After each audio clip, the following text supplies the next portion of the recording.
Andy, get started here. Thanks, Matt. Welcome, everybody. Great to see a few of you joining here for a discussion on power training for trail and ultra runners. Just a quick bit about myself. I'm an online ultra coach, mainly ultra and trail running. Probably 95% of my clients are ultras and on trails. Company's called Mile 27. I'm based in Australia, but I've got clients all over the world, from the US, UK, Europe, Australia, Hong Kong, Singapore, and a few other places here and there. And a range of clients from very elite, kind of world standard, to back of the pack. And I've been lucky enough to work with Stride for the last couple of years now, and I've got a good number of clients using Stride. So I've been able to collect a fair bit of data on their power outputs during races, which has allowed me to kind of work with them a bit more and come up with some recommendations on how to use power in trail and ultra running. So I'll just get the first slide up now, and we'll get going. Full screen. Okay, that's not what we want. Matt, if Yep, there you go. Is that working? Perfect. Yep, that's perfect. Perfect. All right, Yep. Cool. Okay. So first of all, the difference between road running and trail running and ultra running. With road races, with flat to undulating races, you can pretty much use one power number. So you can do the calculations, you can come up with one number, and assuming there's no significant hills, then that one number will hold for the flat, up, down throughout the whole race. So running with power on road races makes it really, really easy, because once you've got that number, that's all you have to worry about. Now, with trail races and hill races, once you start running up steeper hills, it changes the biomechanics of how the muscles work in the body. And many of you will find that the power level which you can sustain running uphill are either higher or lower than what you can sustain on the flat, depending on your training. So that's going to impact our kind of recommendations for power during a race. Some hills get steep enough that hiking is a better option. And obviously the power output for hiking is going to be different for running as well. So we have to take that into account. Downhills, you have a lower power output. And if it's technical at all, it's almost impossible to hit a power target. So for most people on technical terrain, the limiting factor is your skill and not your effort level. Same goes to steep downhills. Like if you've got a really steep road or a fire trail that you're running down, at some stage you are limited by how well you can control the cadence of your legs going downhill. So that's a skill factor as well. So even on non-technical downhills, if it's particularly steep, then skill may be the limiting factor, not power. Now, ultras, for marathons, one power level number you can hold for the whole race. Once you start getting longer, it starts getting a little bit more difficult. Even power or pacing is not possible. Even the best in the world slow down. So if we look at Zach Bitter's 100-mile record a couple of years ago, this is his Strava data for his mile split, sorry. So as you can see, he starts off consistent and he holds that for around 6 hours. And that's what I found to be pretty consistent with the elites. They can hold a pretty consistent power level for 5 to 6 hours, and then it starts to drop off. And as you can see, that's what happened with Zach. It dropped off. Now, the idea that if Zach started a bit slower, he could have maintained a steady pace the whole way through is correct, but it would have been slower than starting at where he started at and allowing for some slowdown. Of course, if you start too high, the gain you make in the first half, you lose more than that in the second half. So there's a sweet spot there where you start at and you allow for some slowdown to occur that gets you to the finish line as quick as possible. If we look at road races, it's even the same for ultras here. This graph shows A is the fastest runners, and they grouped them in groups of 10 athletes in this particular study in the World 100K Champs. So A is the fastest athletes, and you can see once again they kept it steady to around 50, 60K, and then the pace started to slow. You look at the slowest athletes, and they started slowing down pretty much straight away and dropped off to a large degree. So for these runners, G, F, even E and D, if they'd started a bit slower, they wouldn't have dropped off as much. But for A and B, you can see they started off well, held it well, and a gradual slowdown towards the end. And that's kind of what we're looking at for an optimal pacing for ultras. All right, so in terms of the best way to pace a trail and ultra race, we have a few options. Using power, we need a power target for 4 different areas: flat running, uphill hiking, and downhill running. Now, you might be thinking, I wish I could just have one number. It's getting a bit complicated. Maybe power's not the best thing. Let's consider the alternative, pace. Now, you can't use pace in a trail race. Your pace will vary enormously depending on the terrain. So as soon as you go up a slight hill, pace slows down. So to have a pace target, you've got to know your pace for every single incline of the whole race, which obviously is impossible. So pace is a useless metric in trail running.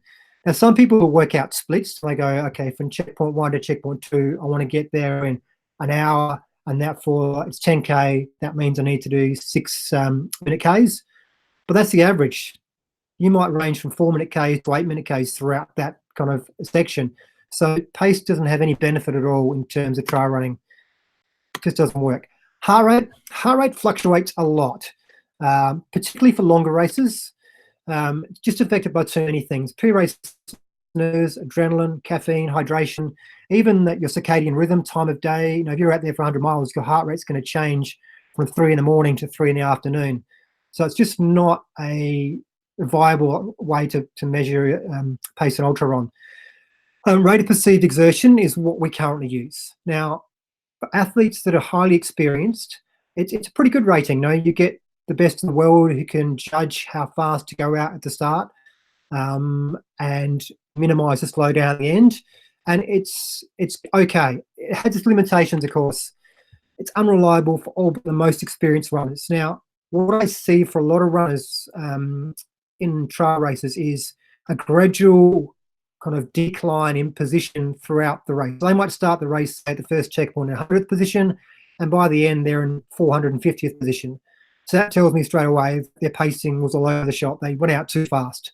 The pace that feels comfortable at the start of an ultra is usually too fast. And we'll talk about that in a bit more detail as we go through the presentation. But power is a better way to measure your pace. And if you combine power with your rate of perceived exertion as well, you've got the best combination of how to pace your ultra. So let's look at a few examples. I'm going to just show you a few people who paced it quite well. The graphs you're going to see show the average power in 30-minute sections for running on the flat, running uphill, running downhill, and hiking uphill. One of them is an elite athlete. He came second in this particular race. The race is quite hilly, quite a lot of stairs, with some runnable sections as well. And the other graph is for a middle-of-the-pack runner who also had quite a good race. So this is the mid-pack runner. Now, the red line you can see here is run power. The purple line here is running uphill power. These two lines down here are hiking power and running downhill power. So you can see, this is the mid-packer. You can see the first kind of 6 hours, there's only a very small reduction in pace, like it's gradually going down. And then she managed to hold it fairly steady for the last lot. Now that's pretty much perfect pacing for someone of her ability and her training level. Just a gradual slowdown, then a fairly even pacing throughout. The fluctuations you'll see towards the end here are more related to the course. As you can see, there's a big downhill here and a big uphill, so that's why you get this kind of jump here. But if you look at the run power particularly, you can see it kind of plateaus out fairly well. If we look at the numbers here, this is overall, so this gives you an idea. The race took 15 hours 50 for her. Of that, moving time was 15:20. She spent just under 9 hours running and almost 7 hours hiking. A lot of people probably wouldn't realize how much hiking they might do in an ultra with that much vert. But as you can see, this is significant. Now, her critical power or functional threshold power was 219 watts. And the average she sustained throughout from start to finish was 73% for running, 54 for hiking, 75 for uphill, and 57 for downhill. But remember, these percentages are of a critical power for running. They're less applicable for hiking, but it just gives you a measure of it. If we compare first half to second half, what you see is the run power declined by 13%, hiking power pretty much same, 13%, running uphill power 15%, and downhill power almost 20%. That tends to indicate that her quads are getting a bit smashed towards the end, and she just wasn't able to run downhill as fast as she would have been able to if her quads had been a bit better condition to handle the downhill running. So just remember those kind of figures when we look at the elite athletes' figures in just a second. So here's the elite athlete. So you can see a much steadier level of power over the first 5 to 6 hours. Then it drops down a little bit, and then he maintains that reduced level for the next 5 to 6 hours. So that's pretty much perfect pacing for an elite athlete. Steady for the first 5 to 6, drops a little bit, and then he maintains it towards the end. Once again, the fluctuations in hiking and downhill power are more due to the terrain rather than slowing or getting quicker towards the end there. When we look at his figures, control power 329 watts, run power 77, 62, 78, and 66. So these levels are higher than the mid-pack athlete. If we compare first half to second half, run power declined only 9% compared to 15 for the mid-pack. Hiking power barely declined at all. Running uphill 10% compared to around 15%. And downhill power only declined 11% compared to 20% for the mid-pack runner. So it just gives you an idea of the reduction in power throughout a trial race and the differences between the power numbers themselves. So if you look here, tire workout for the elite, 254 watts for running, 203 watts for hiking, 258 watts for running uphill, and 216 watts for downhill. So there's quite a fluctuation there, which is why we need 4 power numbers. 1 power number just won't give you enough accuracy to do that. So this is an example of a race that didn't go very well. So as you can see, power starts there and it just goes down, down, down, down, and down. It kind of plateaus a little bit here, kind of tries to salvage the race a bit, but then kind of dies off again at the end. In this case, the athlete went off a little bit too hard, but also wasn't particularly well trained to his standard anyway, as he has been before. And that contributed to the reduction in power throughout the race. That's kind of not how to do it, rather than if we look at this is more how to do it. Okay, so let's continue on. So differences between running on the flat, running uphill, and hiking uphill. So I just want you to look at a couple of workouts that this athlete's done to show you how much it can vary between running uphill and running on the flat. Now, this workout was 5 by 5.5 minutes up the hills, and the athlete averaged 360 watts per rep for about a 40-minute workout, because the downhills are fast as well. Now, if we're going to look at a very similar workout on the flat, 4 by 8 minutes, total work time 32 minutes, he was only able to hold 300 watts. So 360 running uphill, 300 on the flat. So this particular athlete does the vast majority of his training running uphill. So you would expect him to be better at running uphill. Now we look at another athlete, 3 by 12 minutes uphill, run power 233. And we look at on the flat, 255. So in this case, the client held 20 watts more for exactly the same workout running on the flat compared to running uphill. So just another example of why you need to have different power numbers for running uphill and running on the flat. Now we look at hiking. This is a mixed climb between hiking and running. The pink lines here are hiking and the green are running. If anybody's kind of wondering where I'm getting all this stuff from, it's from WKO4. I've set it up to distinguish between hiking and running. Hiking I've defined as a ground contact time of greater than 500 milliseconds. And that seems to be pretty consistent with all the runners that I've got, that once it gets more than 500 milliseconds, it tends to be when they're hiking and less is running. So in this case, running was 220 watts, hiking was 165 watts. A different client, you could see it's still different, but it's closer. Run power 210, hiking power 187. So less of a difference between the two. So now we know there is a difference between hiking, running uphill, running downhill. How do we go about calculating power targets for trail and ultra races? First of all, we need your running on flat power target. we need a running uphill power target, we need a hiking uphill power target, and we need a running downhill power target. So we need some kind of idea what these 4 numbers are going to be. Now, if your race has no hiking, of course you don't need that. If you're going to hike up every single hill, well, then you don't need to know what your running uphill power target is. So obviously it's race specific. Running on the flat. Now, first thing you'll need to know is your critical power or functional threshold power. So the typical stride test, 9.3 or 6.3 test or whatever protocol you want to use will work out that for you. The Stride Power Center advises you on that and can work that out for you. So that's the easier one to get. The next thing you need to know is your estimated duration of the race. Now that can be a little bit trickier if you're new to trail and ultra running, but you don't have to be super accurate for this. If you estimate 14 hours and you end up taking 13 hours or 15 hours, that's pretty much close enough. But if you estimate 14 hours and you take 20 hours, then yeah, that's not close enough. Fatigue factor. Now, for those of you who have followed Steve Palladino's work on this or read kind of some of the Run for Power books, you may have heard of the Regal exponent or fatigue factor.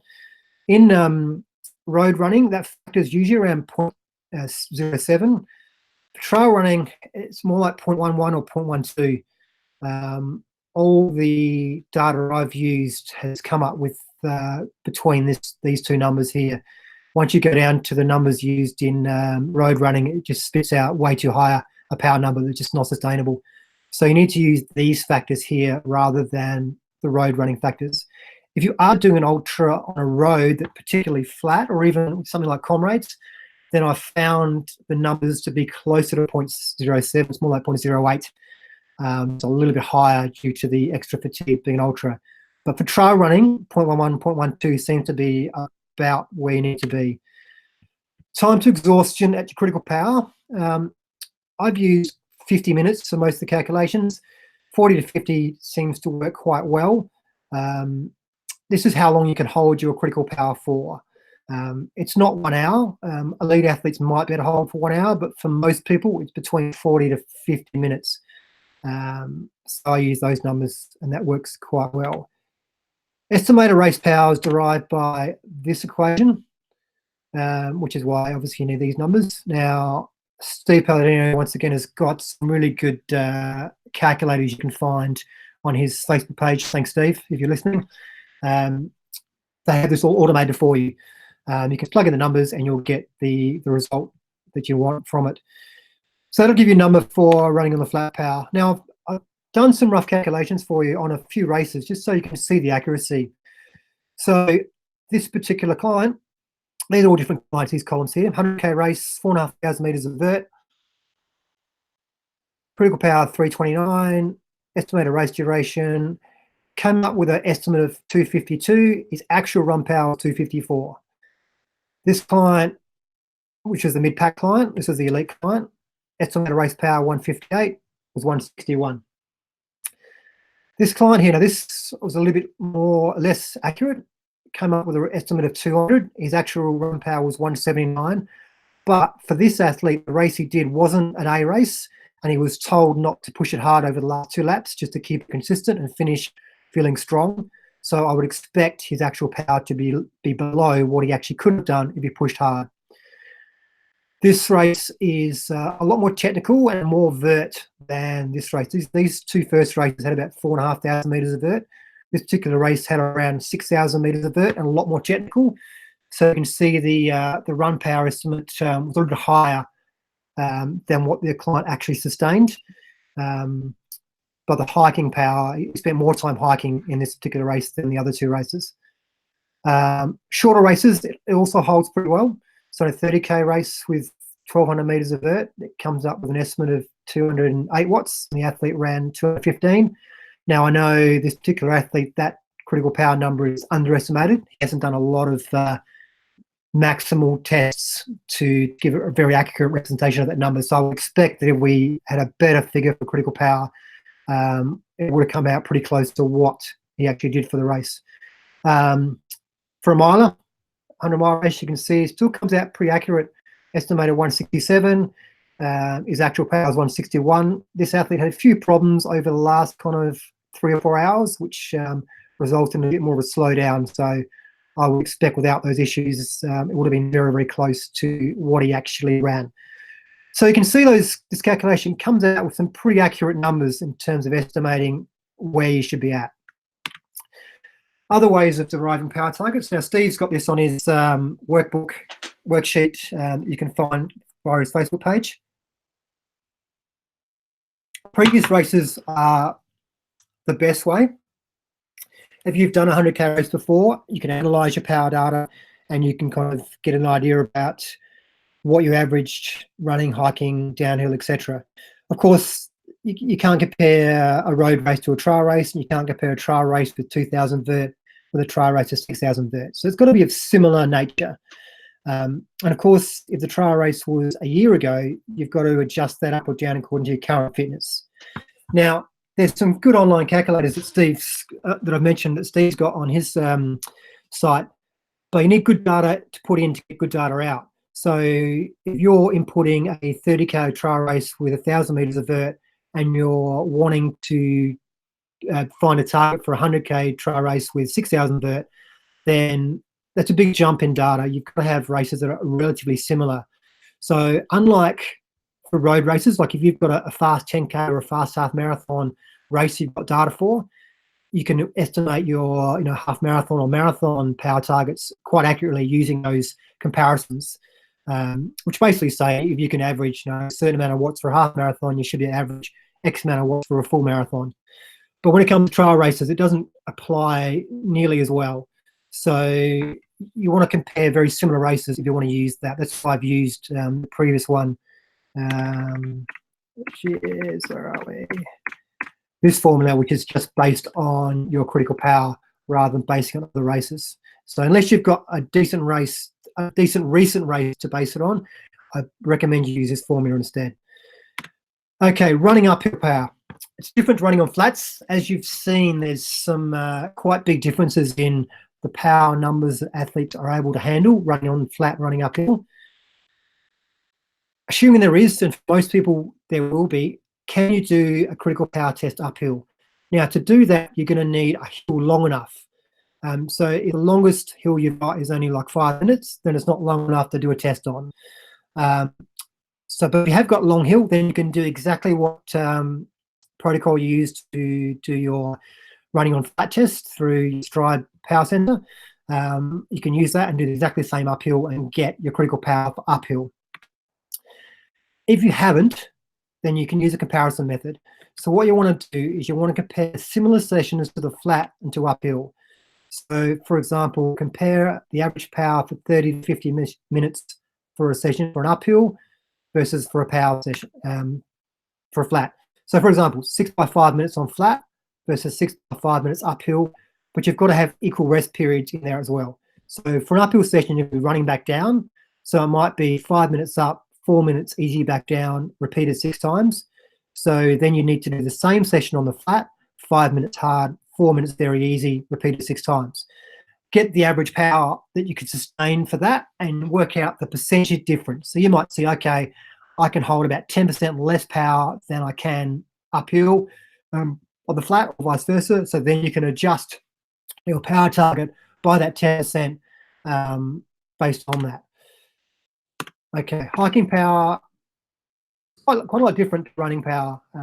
Just to show the difference, here's 3 different athletes, and this is the mean average power they can sustain for various times. So you've got power on the left-hand side and time on the bottom here, ranging from 1 second to 3, 4, 5 hours. Blue line is running power, sorry. The green and yellow line is hiking power. So as you can see, it's quite a lot different to run power. Follows the same general trend, which is what you'd expect, but there's quite a big difference between the two. So that's why you need different numbers. So looking at these athletes, it's quite easy to see throughout races. So this is the elite athlete 10K race, 258 running uphill power, 203 hiking power. This is the mid-pack 100K race athlete, uphill power 165, hiking power 119, so 26% lower in that case, 20% lower for this case. This is another 100K race. This athlete was 10% lower. And this is another 100K race, which is quite a lot hillier. And this athlete was 16% lower. So you can see it varies according to the athlete, but is relatively consistent between races unless there's a big difference in races. So if one race has got 3,000 vert with some very gradual climbs that you're hiking just because they're so long, compared to a race that's got some really steep climbs, then it might be a little bit different, but in general, they hold pretty well. So this is why we need to figure out these power numbers. So determining hiking power for races. We can't use critical power test for a couple of reasons, but the main one is you can't hike hard enough to get the difference in power levels that you can in a 3 and 6 minute test or a 3 and 9 minute test. Because the power you can sustain for 3 minutes uphill is probably not that different to what you can sustain for 6 or 9 minutes. Because once you start pushing harder, you want to break out into a run. So I don't see the value in doing a critical power test for hiking. What you can use is use your lap button on your watch and do some hiking tests in training and see what kind of hiking power you do for both long runs and hiking hill repeats. So you might find that on your typical 4-hour run on the trails, your average hiking power is around 120 watts. And then when you do, say, 3 by 15 minute hard uphill hiking, you can sustain 160 watts. So now you've got an idea about, okay, when I do a 4-hour run, I maintain 120. When I do 45 minutes of hard hiking, I can do 160. My race is kind of a 40K, 50K trail race. So I should be able to do that harder than what I do my long runs at, but not as hard as what I do my hard, short hill repeats at. So it just gives you an idea about where you're different. You can also work out the percentage different from run power. So you can look at your hiking power and long runs and go, okay, I hike around 120 watts and my running is around 160 watts. So I'm X% lower, and that gives you a target to use in your race. Downhill power is limited by technical terrain. When you're running the technical terrain, you're more limited by skill, not fitness. So power is not really that relevant when it comes to running downhill on technical terrain. Excuse me, on non-technical terrain, if it's steep enough, as I mentioned earlier, you can still be limited by skill because it depends on how well you can turn your legs over. But assuming you can run well downhill, it actually correlates quite closely to hiking power. So you can use that as a ballpark figure to base your targets on. A critical power test is not that accurate again because it's usually limited by skill and not fitness. And in 100K races, your downhill power is usually equal to or lower than your downhill power in long training runs. In shorter the race, the higher that power number can be. But if you're doing long training runs and you're averaging 120 watts downhill for a 40, 50K race, then doing a 100K race, you're going to do roughly the same. So just gives you a figure there to kind of base some judgment of your pace on. Okay, so that's kind of probably seems a little bit confusing with all these different numbers, all these different ways to figure out power levels. So let me see if I can simplify it for you and put it all together. Know your critical power for the flat or for hills if your race is far more hilly than flat. Know how your power output changes on hills or flat. Know the difference between the two.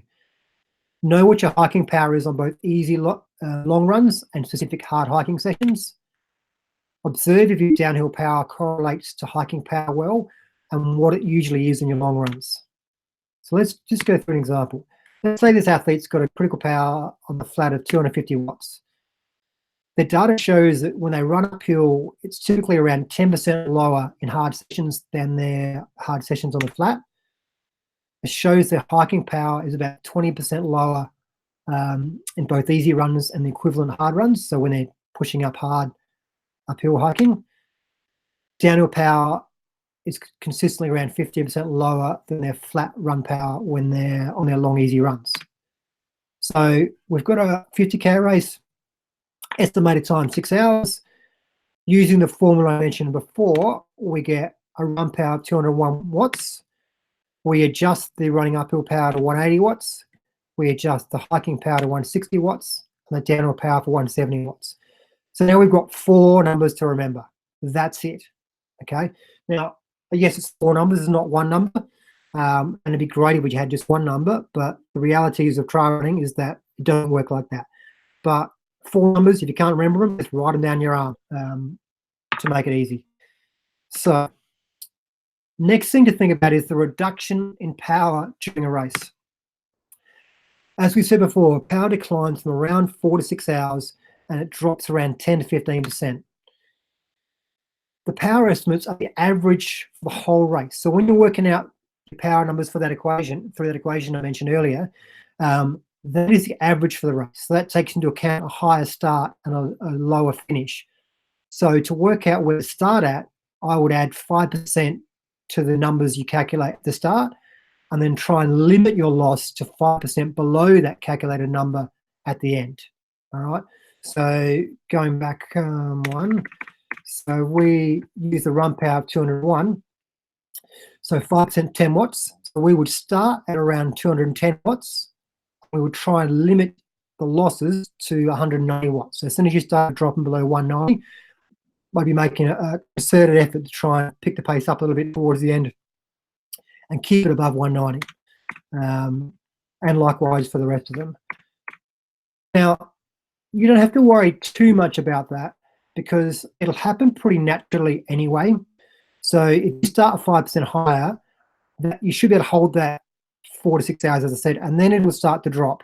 And what you'll feel, if you start to try and keep it at that level, you'll feel your rate of exertion start to get more and more and more. So if you notice that I'm trying to stick to my power number, but it's now feeling way, way harder, you're now at the point where you're starting to have that kind of drop in power. So stick to your power numbers, okay? That's why they're so valuable in trail races. Trust the numbers, get some accurate data from your training, and trust the numbers in training.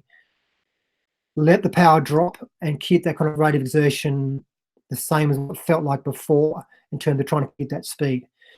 100-mile races, it drops more. It's more like 15 to 20%. And once again, it'll happen organically as you go. But what you want to do towards the end is, you know, if you're at mile 70 mark and you know you've been cruising along at, let's say, 150 watts for the last hour or so, and now you're starting to really struggle and it's showing 130 watts, I'd be thinking about, okay, do I need some more calories? Mentally, am I starting to lose it? Do I need, do I need to cool down a bit? What do I need to do to get that power number back up? Because if you were running from mile 60 to mile 70 at 150 watts, then you should be able to run from mile 70 to mile 80 at 150 watts as well. So you can use those power numbers to try and push you a bit harder towards the end, but use them at the start to try and hold you back a bit. Because what you'll feel at the start, if we use this as example again, there we go. What you feel if you're running at 210 watts at the start, that will feel very, very easy. And you're watching people that you know you're faster than run away from you. You just got to trust yourself, trust the numbers, that they'll come back to you at the end, because what's going to happen to them is they're going to start high and finish a lot slower. What you're going to do is start at 210 and only slow down to 190, and you're going to be passing all these people towards the end of the race rather than getting past. So just trust the numbers at the start of the race rather than think, oh, this is too slow. Trust the numbers. Okay. Altitude. Higher the altitude, the more the reduction in power. This is a simple little chart.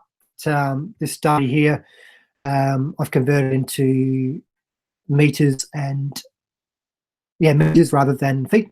But as you can see, 1,000 meters, if you're acclimatized, you're dropping 3% power. You're at 3,000 meters, you're dropping 16% power.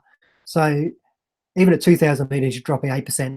So 8% is significant. So if your race goes, goes from 1,000 meters to up 2,500 and back down again, you want to know that as you're going up, power is going to reduce. You want to go towards the top, you're going to see a 10% reduction or more if you're not acclimatized.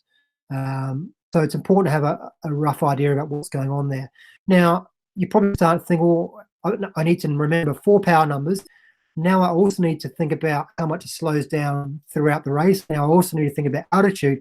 It's getting too complicated. Well, there's good news about that. I'll come to that in a second. Before I do, I just want to talk about temperature. Heat and humidity will definitely lower power targets. If you're regularly training in the heat, and you'll both adapt to minimize power losses, i.e. you'll acclimatize, and you'll also have a good understanding of how that heat and humidity affects you.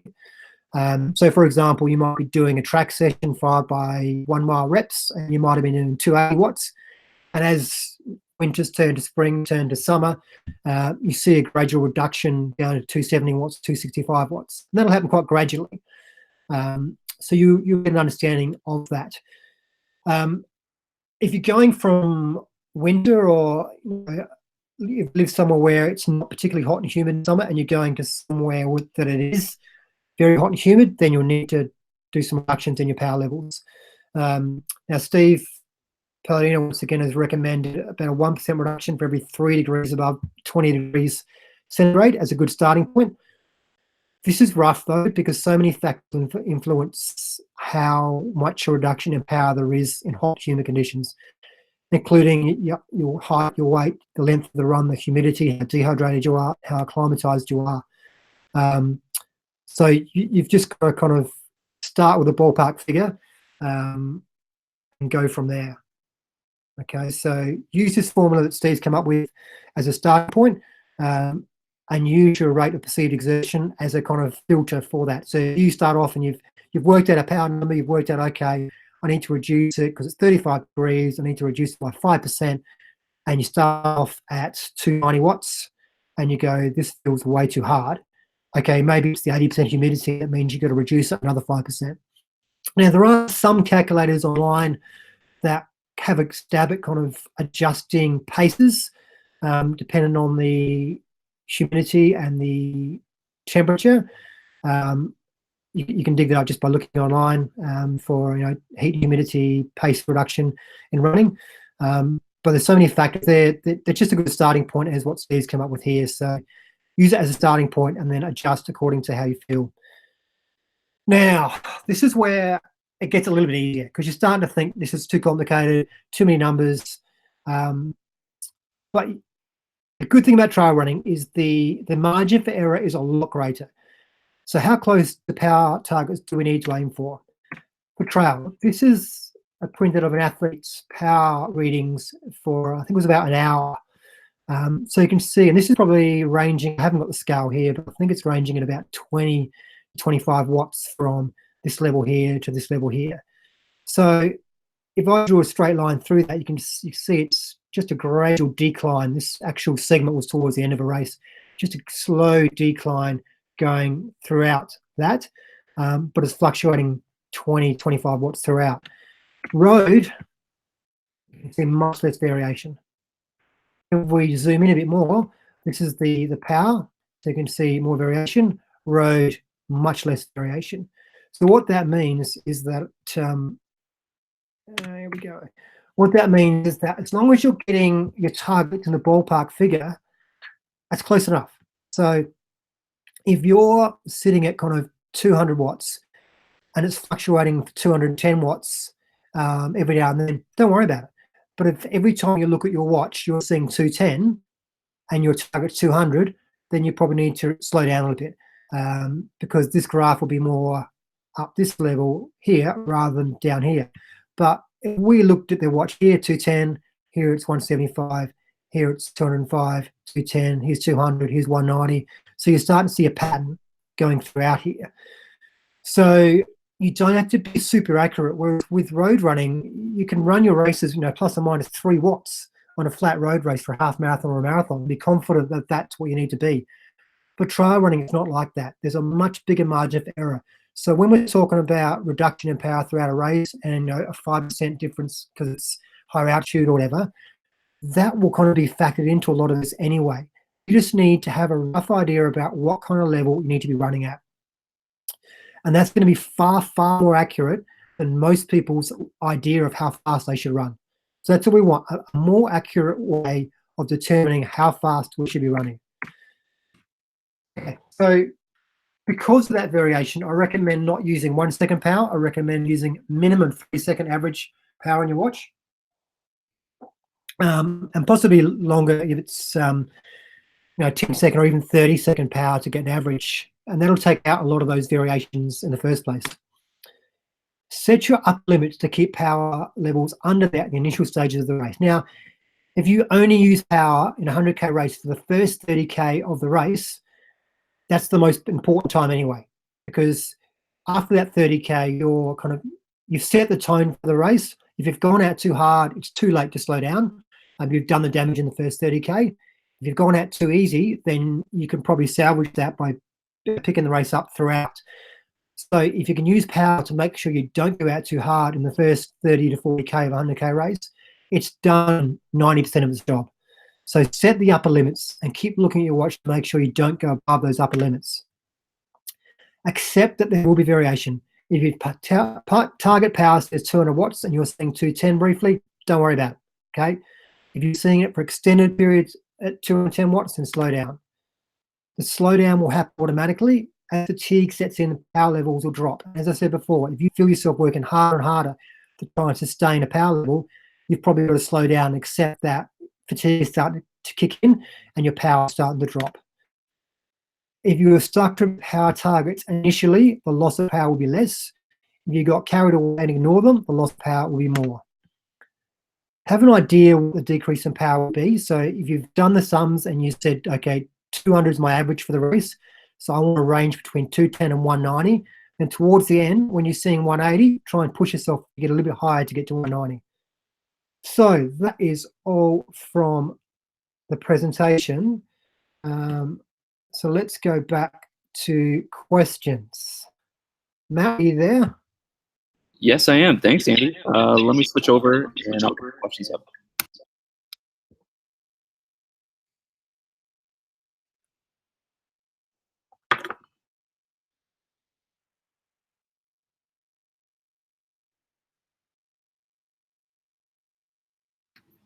All right, so to start, there was a clarification. So for when you find your FTP for your athletes, what's your method and what maybe test you use? Do you use a previous race or one of the tests that are currently out there?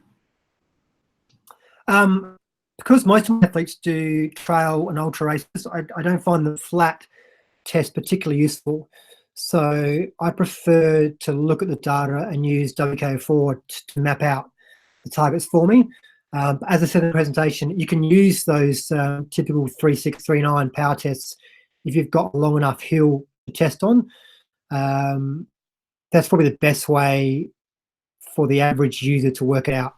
However, a solid 30-40 minute hard run is quite valid, but if you're trying to distinguish between uphill power and flat power, not many of us have a 30-40 minute hill we can run up to kind of test, in which case doing a 3.639 power test works pretty well if you've got a hill long enough. But for me personally, for my athletes, I tend to look at the data and kind of analyze it myself and work out what's best. But unless you've got the software and the knowledge to do that, I think you're better off just doing a typical power test as Stride recommend, by trying to find a hill long enough for you to do it on. What's the next one?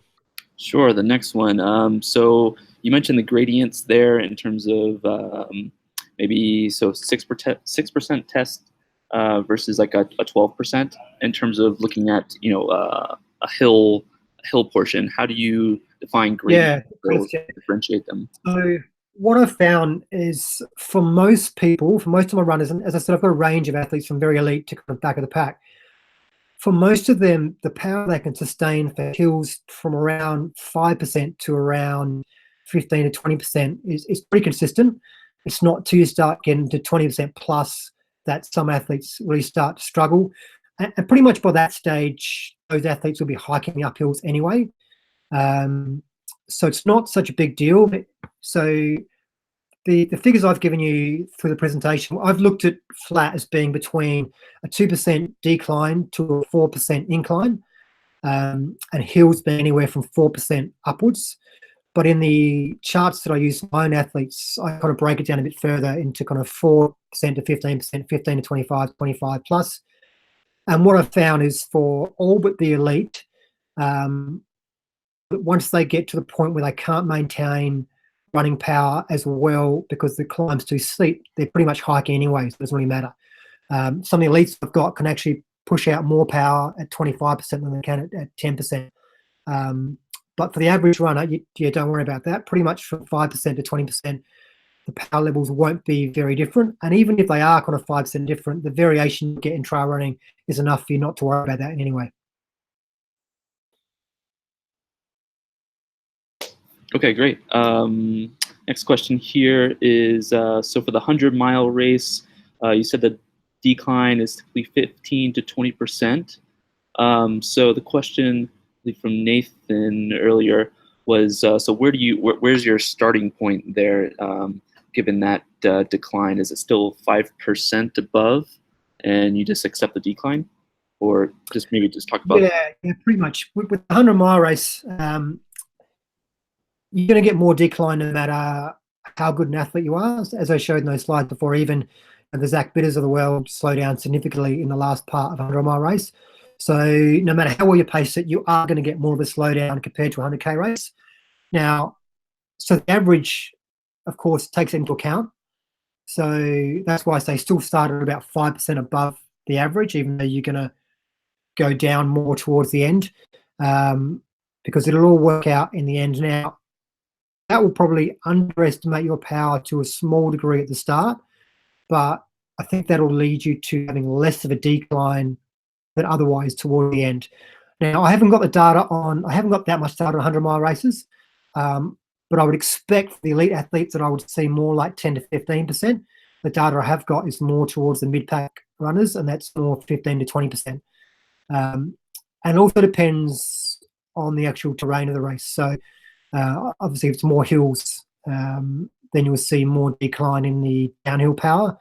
You probably won't be running much at all. If it's something like UTMB, there's not a lot of running for mid-pack runners at all, apart from downhill.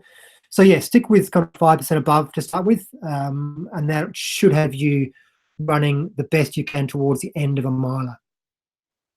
Okay, great. And that to clarify, that was a question from Crush Multisport, and they also have another one here, following up with the 100-mile race strategy. It's what percent below FTP have you typically seen for this 100-mile pacing? And he's asking for just like a raw number, baseline number based on 3,000 to 6,000 meters of gain. So, any idea on? So yeah, you're looking 100K races. You're looking for elite athletes. You're looking around 75 to 80% of FTP to start with. Sorry, on average, 75 to 80% is average. So they'll start probably 80 to 85% FTP. For 100-mile races, you're looking more 70 to 75%, rather than 75 to 80. It's not a lot. The difference between pacing for a 100K race, a 100-mile race, actually isn't that different for most people. It's obviously a little bit slower. It's not massively slower. So 70 to 75% for a miler and 75 to 80% for 100K for a well-trained athlete. Obviously, if you're not well-trained, then you're going to need to reduce those figures a little bit more, probably at least 5%. Yeah, so miler 70 to 75, 100K 75 to 80 is around ballpark figures for you. Perfect. So this next question in regards to training, how much volume do your ultra runners normally run per week, assuming that they run anything between 150 and 300K per week? And then there's some follow-up questions there from, this is someone who couldn't join but sent in their question ahead of time. So yeah, I think probably I've only got one runner doing more than 150K a week. The vast majority of my runners would do between 80 to 150K a week. Even the elites that I coach would rarely get above 150. Mainly from a time factor. If you're doing a long run of 40K with 3,000 vert, it's going to take kind of 4, 5, 6 hours. Whereas if you're a marathon runner and you're doing a 4-hour run, you're covering 40, 50K. So it's easy to cover a lot more distance if you're a flat road runner compared to an ultra trail runner. And also, I don't think there's much point in doing 200 plus kilometers per week for the vast majority of runners. So yeah, on average, most of my mid-pack runners are doing 70 to 100k a week for 100k, 100-mile races. Any more than that, they start to break down. They've got jobs, families. It's hard to fit in more than that. The elites that have got the time, most of them are sitting 100, 150Ks a week. I think it's more important to maximize what you're doing with those Ks than purely log big Ks. That's great. It kind of answers their second question was how do you deal and avoid overtraining? It sounds like you're on that lower range of what they thought to begin with. Yeah, I think people who don't do a lot of ultras or kind of stepping into ultras to start with a little bit kind of overwhelmed by the distances they think they have to do to compete in ultras. You don't need to do that much at all. I mean, I've had athletes do 100-mile races on 60k a week and do really, really well. It's all a question of what you do with those 60Ks a week rather than purely logging up big miles and training. Obviously, the more you run in training, the better results you'll get to a point. And that point is the point at which you break down either physically or mentally or overtraining.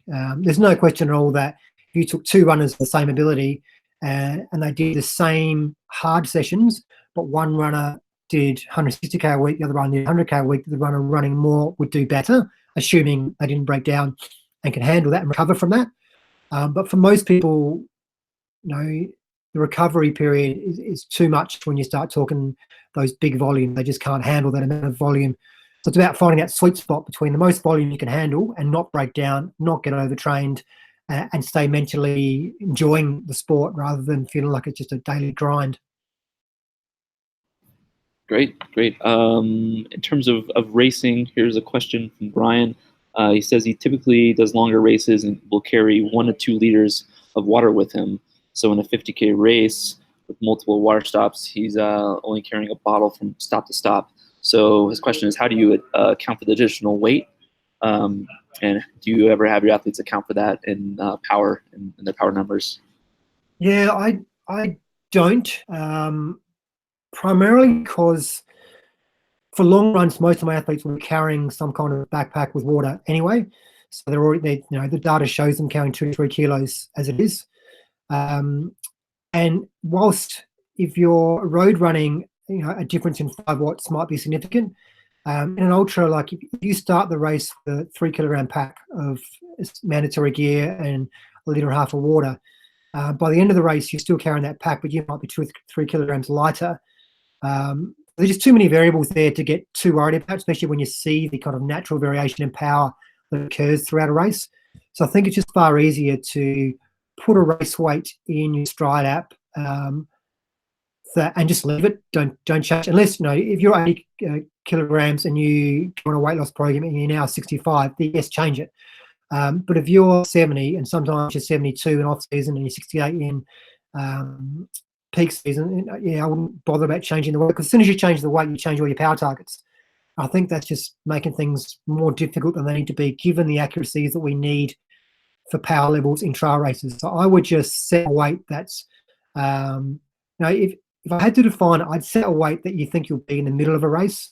So if you're talking 100K race, you might lose, say, 3 kilograms, but your pack weight's 3 kilograms. So you put in your naked body weight, which is probably about spot on. Gotcha. Another question, interesting question here. I don't know if you have to take it on this, but do you have any advice for athletes who have thyroid issues? Specifically, this athlete says he's hypothyroid. Do you have any experience in terms of maybe that, in terms of overtraining or? No, I'm gonna have to pass on that one. Yeah, I don't have any experience at all in that. I'm afraid. Sorry about that. Another question here. Let's see. Do you have any take on using power for like softer surface trails versus more rocky environments? And do you find some athletes do better in one or the other? Or do you change power targets for that? Yeah, so good question. Certainly on sand, your power numbers will be quite a lot lower. I know one of my runs that I do, it's a bit of road, bit of sand, bit of soft sand, bit of trail, bit of stairs, bit of everything else. So I can see the changes in power quite easily. And I know if I'm running along the road at, say, 210 watts, I'll be running along hard sand at 200, 205 watts. I'll be running along soft sand at 160 to 170 watts. So it's quite different. In terms of trails, though, if you're running along a hard-packed dirt trail compared to a road, there's very little difference. The softer it gets, the more difference you'll see. So if you're running on a trail that's kind of quite a lot of kind of loose sand on it a little bit, might be a slight reduction, but once again, the numbers will fluctuate more than the change in power anyway. So your error margin is going to be bigger than the actual change in power due to that. But the best advice is if you're running on the terrain that the race is going to be on, you'll get a feel for what the power numbers are anyway. So if I'm going to do a race where there's some soft sand, then I just need to do some soft sand running and see what those numbers do. So that's the best advice I can give, is just try and train specifically for the race and see what the power numbers do on different terrain.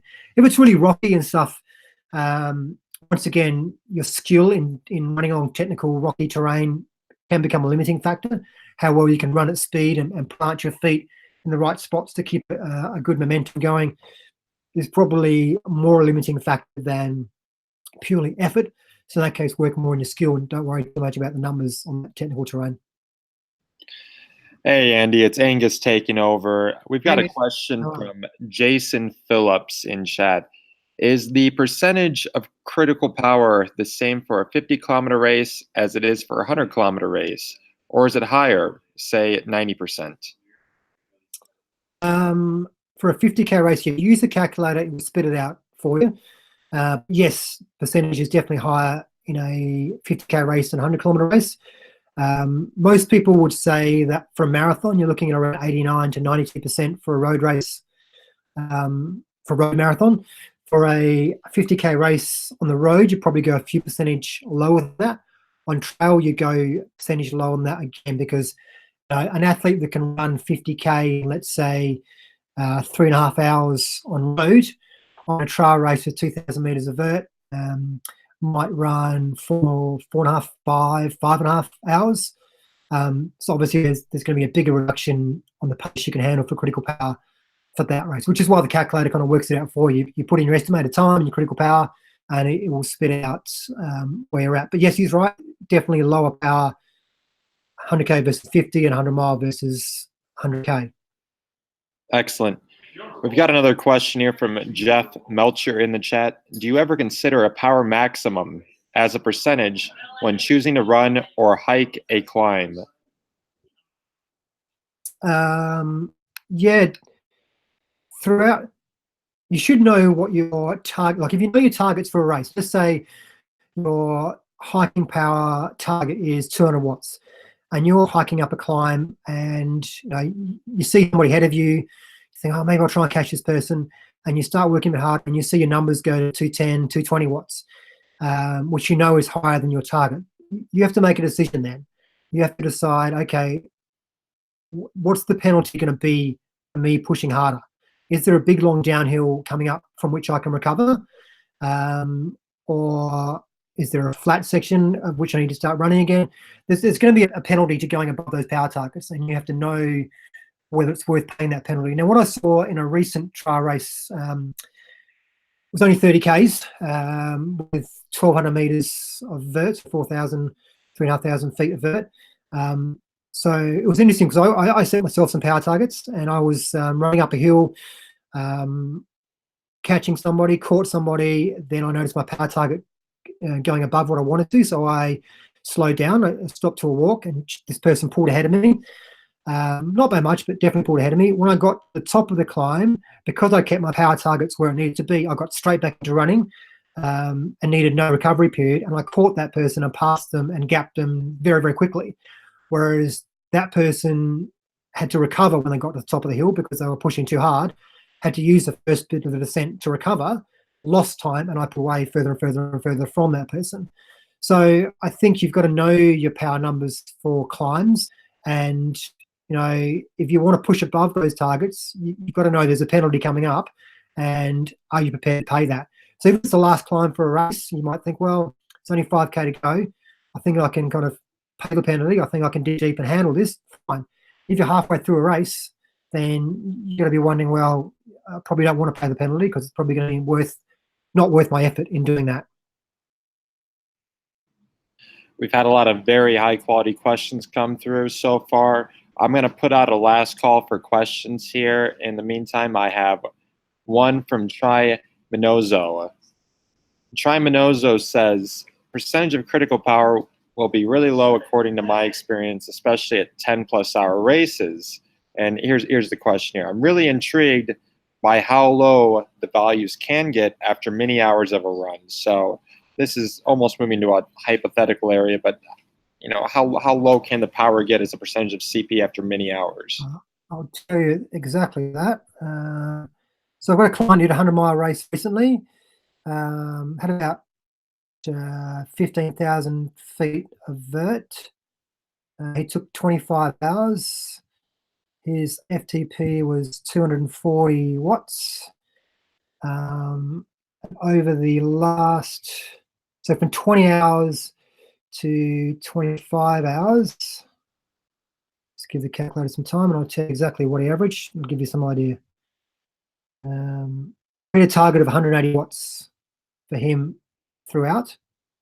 And the last 4 hours, so he targeted 170 watts. And the last 4 hours, he averaged 130 watts. So his critical power was 240 watts. For the last 4 hours, his run power was 130 watts. So that gives you an idea. As a percentage, that's probably around 55. I'm just grabbing my calculator here because I can't do it in my head.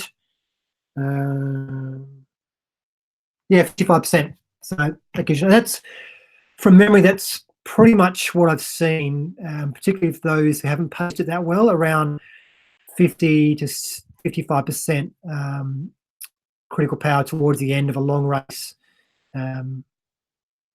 Yes, below that, and you're walking a lot more anyway. This guy didn't pace it too badly. The heat got to him a little bit towards the end, and a few other issues. But he averaged 160 watts throughout for the whole race for running. So 160 is, yeah, so he averaged 67% for the miler. His target was about 70%. As I said, he had a few little issues that contributed to that. So yeah, 55%. Andy, this has been a smashing success. So many great questions, so much great knowledge presented. If folks have any questions after watching this webinar, how should they get in contact with you? Well, they can either contact me through Andy at mile27.com.au. It's mile27.com.au. But probably be helpful for a lot of people if they put the questions on your Stride Facebook page, because then the answers, which probably a lot of people would be interested in, I can answer there, and everyone can benefit from the answers. But if any personal questions, anything you want to talk about specifically, yeah, feel free to email me at mile27.com.au. Excellent. So that wraps up all the questions so far. Let's close things out here. Andy, do you have any parting words or thoughts for us? Yeah, look, I think the main thing is just collect as much data as you can. So wear your stride every single run that you do. Those of you who don't use WKO4, which is probably most of you, and just using the Stride Power Center, using the lap function, just so you can kind of split out where the downhills were and work out what your downhill power was, where the uphills were, etc. Because unless you know what those numbers are, you're going to find it hard to map out your targets. So have some idea about using a lap button, or using the map function on the in a power center to kind of find out where your downhills and uphills were, so you can work out your power targets. The more data you have, the more accurately you can plan for this. So collect your data and work out from your long runs all the different power numbers you need to work on. Once more, thank you, Andy. Big thanks from the Stride team here. This is pleasure, absolute pleasure. This is absolutely wonderful. Thank you so much. And that closes out today's webinar. See you later, guys.